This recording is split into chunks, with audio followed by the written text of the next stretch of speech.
Let's go to the big story at this hour. The Indian general elections are entering the home stretch. It is the sixth and penultimate phase of the Lok Sabha elections. A total of 59 constituencies across 7 states are going to the polls, and this could hold the key to the re-election of Narendra Modi-led BJP government for a second term. BJP had won 44 of the 59 seats in 2014, while the principal challenger, the Congress party, had been decimated, winning just 2 seats.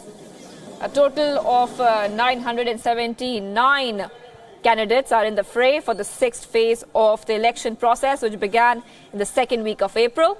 Seats are distributed over the states of Madhya Pradesh, Uttar Pradesh, Jharkhand, Haryana, Bihar, West Bengal, and the National Capital Territory of Delhi, which is seeing a 3-way contest between the BJP, the Congress, the ruling party in the territory, the Aam Aadmi Party of AAP.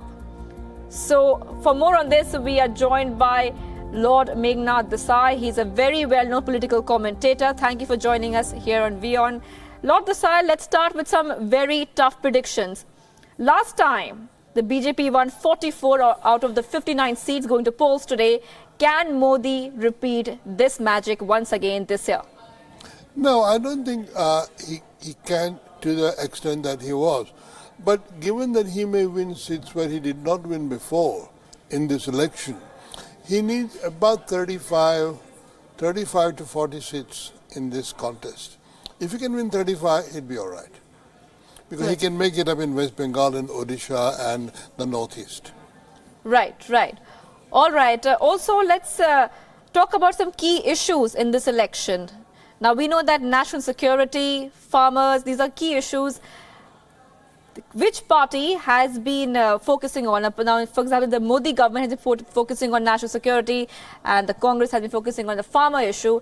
Which key issues do you think are going to make and break this election and turn the votes against or for a particular party? Now, the key issue in this campaign has been Modi. Right. The opposition wanted to make Modi the issue, and BJP decided Modi is the only issue they are going to play on. And so things like national security or farmers' distress are sort of mentioned, but the main thrust of the campaign has been around, is Modi a good leader or not a good leader? You give him another 5 years or not? And that, I think, having been the challenge, the opposition has made a mistake. Right. Because he is a much better public speaker than anybody they've got. Absolutely, Lord Desai. Before we go and talk about Delhi, a very, very important area, let's go ahead and listen to one report that we have got from our correspondent Siddhant Sibal. Now, Siddhant Sibal, our correspondent, has spoken to Meenakshi Lekhi, who is a BJP candidate from the New Delhi constituency. Let's listen in. A 3-way fight. How confident you are when it comes to winning this constituency, the VVIP constituency of New Delhi? So it's not really VVIP constituency. Of course, VVIPs live here who are not voters here. And this is not a 3-way fight. It is 1-way fight. We are there. The rest two are contesting with each other for 2nd and 3rd place. How will this election define the future of this country? This election will define the future of this country. For the first time in the history, a non-Congress supported and non-Congress government will get a 2nd term in the history. It has never happened before, but it will happen this time, and that will make our country economically better off, more secure, and far more free from corruption. And that is what we are all looking for.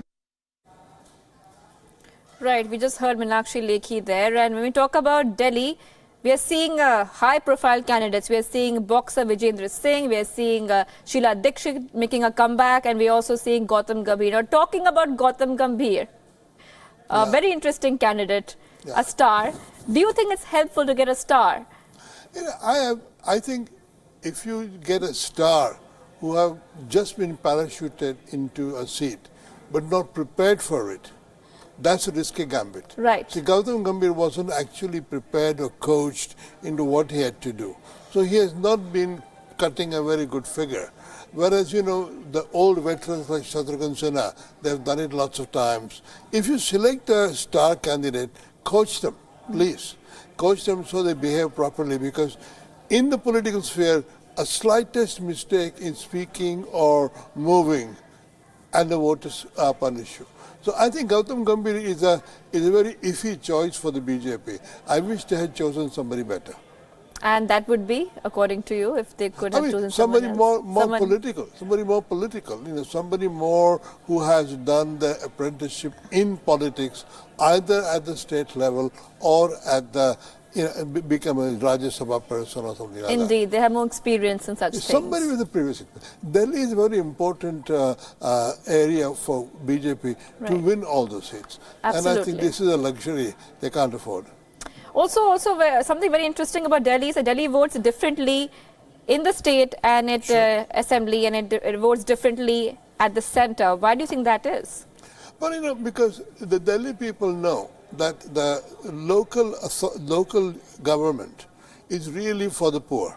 Right. For the middle classes, it is the central government. Right. So the middle classes know for sure that if they want what they need, they'll have to vote for a strong government, and BJP is going to provide a strong government.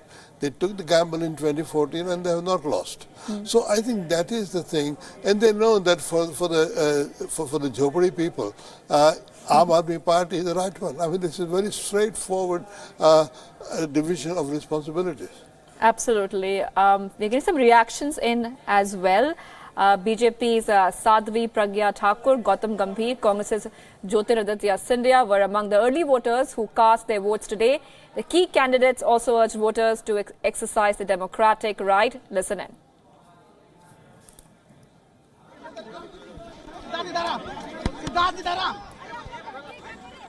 आज के दिन हम राष्ट्र की नीति निर्धारण में अपना योगदान देते हैं, इसलिए कोई भी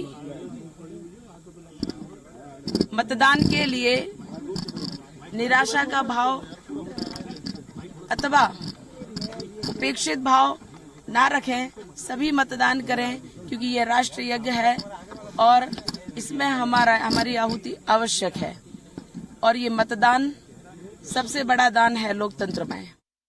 कि आप बाहर निकलिए, ये मत सोचिए कि संडे है, बाहर निकलिए, ये आपके पास एक बहुत स्ट्रांग पावर है आपकी जो आप यूज करिए, बिकॉज आप अपने अगले 5 साल का भविष्य चुन रहे हैं आज।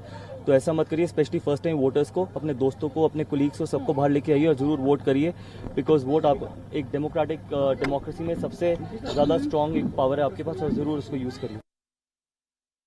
जो कांग्रेस पार्टी की नीतियां हैं, हमारे संकल्प हैं, उसके आधार पर जनादेश केवल कांग्रेस को नहीं लेकिन संयुक्त प्रगतिकारक गठबंधन यूपीए को पूर्ण बहुमत मिलेगा और उसी के आधार पर जो पिछले 5 वर्ष इस देश की आशाओं और अभिलाषाओं पर पानी फेरने का काम बीजेपी की सरकार ने किया है, उसे उखाड़कर एक प्रगतिकारक यूपीए सरकार देश में स्थापित होगी। We just heard those candidates very eager and little nervous. They seem a little nervous right now. You can see the little bit of nervous election, energy. Everybody has to be nervous. If you're contesting, you just wait for the public to approve of you. Right. You don't know. Right. Also, Rahul Gandhi has also just voted. Let's get our viewers those visuals right now. You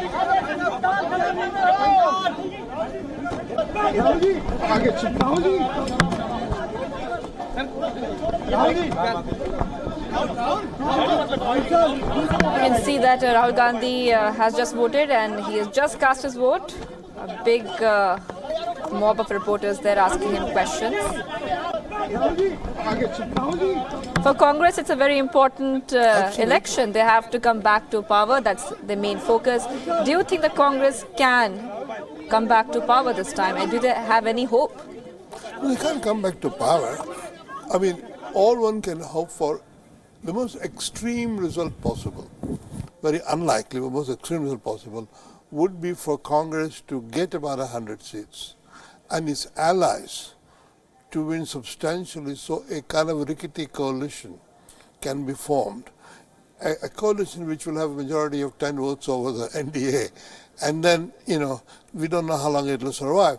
But that's the best one can hope for. But the probability of that is very, very low. Yes, anything can happen. Right. We can't be sure for it.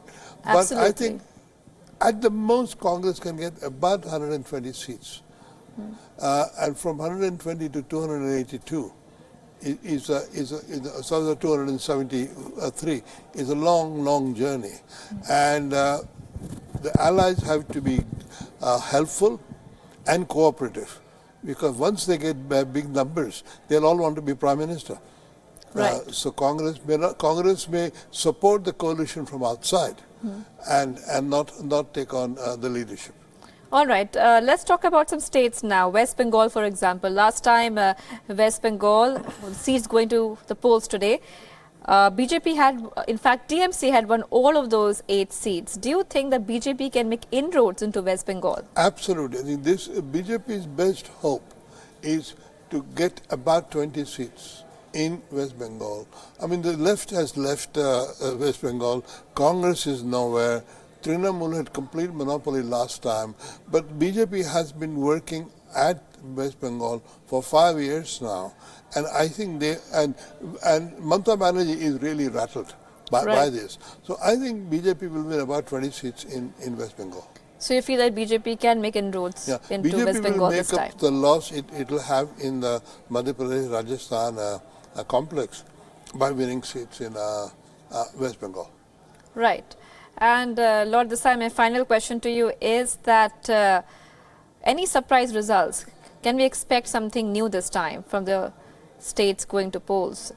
Maybe a different, maybe a state which is, for example, a UP or MP where BJP has been winning. Maybe Mamata's Nevi will lose the election. He's running right now, isn't he? The heir apparent to Mamata Banerjee is running this time. Yes, yes. Maybe he'll lose the election. That will be the big surprise of the... And in any other states? Sadhvi. I think Sadhvi may not win. Right. That was the one big surprise in Madhya Pradesh. Right. We're getting some... The Bhopal seat may go to Digvijay Singh. Lord Desai, just hold on for that thought for a while. We're getting some more visuals from the ground there. Rahul Gandhi. A big focus on Rahul Gandhi. Of course, it's very important elections for him. Indeed.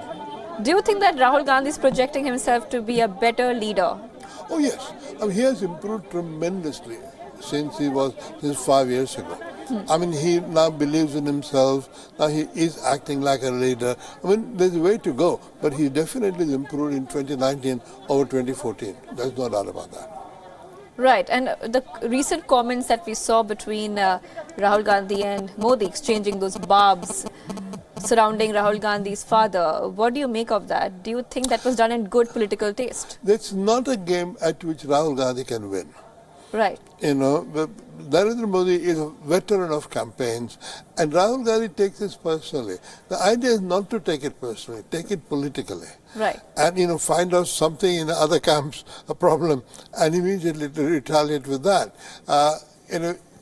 That he has not yet learned. He is still rather attached to the family thing, and he's thin-skinned on that.